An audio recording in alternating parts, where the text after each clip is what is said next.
Here is some information about Behaviour Support Plans. Also known as a BSP. So what is a Behaviour Support Plan? Who needs one? And how can you access one? What is a Behaviour Support Plan? A Behaviour Support Plan, or a BSP, is a document created by a qualified professional with input from the participant and their support team, such as support workers, family and close friends, coordinators, and allied health practitioners. The behaviour support practitioner identifies what triggers specific behaviours, why they occur, and the best way to support the participant.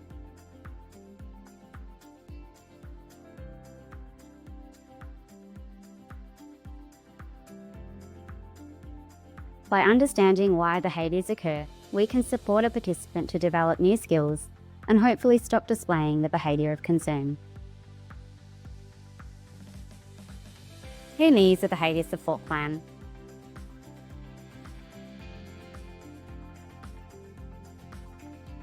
Anyone who displays behaviours of concern.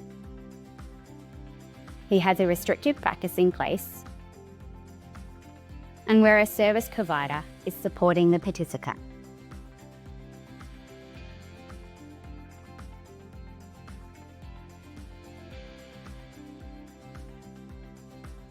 What are restrictive practices? Also known as restrictive interventions. Mechanical restraint is the use of a device to prevent or restrict a person's movement to control behaviour. For example, the use of splints to prevent a person obsessively sucking their fingers, or a wheelchair or stroller used for the purpose of controlling a person's behaviour. This does not include the use of therapeutic devices or devices used for a non-behavioural purpose, such as a leg brace to support mobility.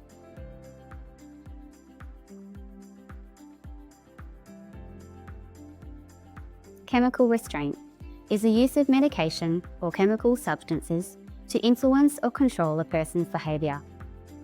It does not include the use of medication prescribed by a medical practitioner for the treatment of, or to enable treatment of, a diagnosed mental health condition, a physical illness, or a physical condition.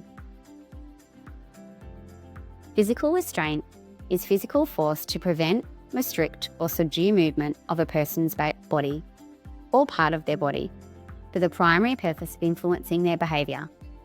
For example, holding a person's arm so they can't hit their head.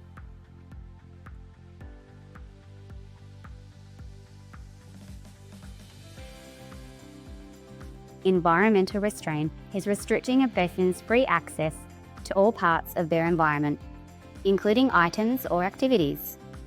For example, locking a door, cupboard, or preventing access to communal areas, or a person's possessions, including an iPad.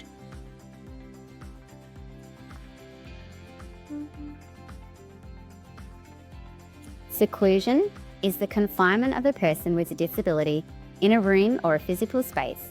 For example, locking a bedroom at night, or locking an individual in a car for the purpose of controlling their behaviour.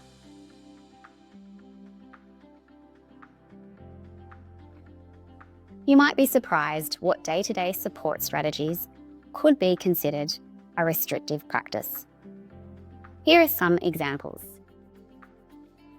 Holding someone's arm to stop them hitting themselves. Using medication for behaviour control. Or locking a cupboard to prevent access.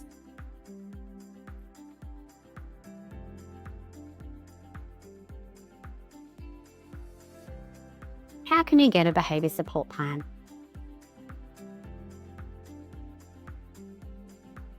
To have a behaviour support plan developed or created for an individual, the first step is to ensure the individual has funding for this in their NDIS plan.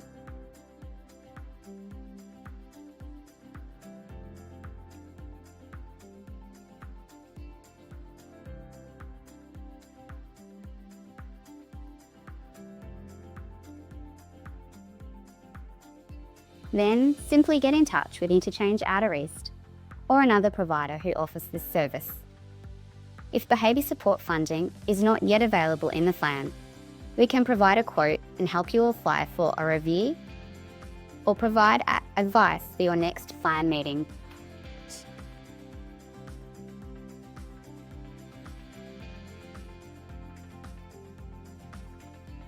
But why do you need a behaviour support plan?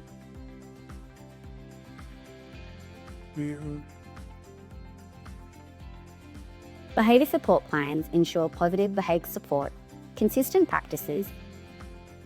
They ensure the least restrictive practice is always being used, and all providers work towards developing a participant's skills. Most importantly, the legislation and requirements for a BSP are in place to protect people's basic human rights.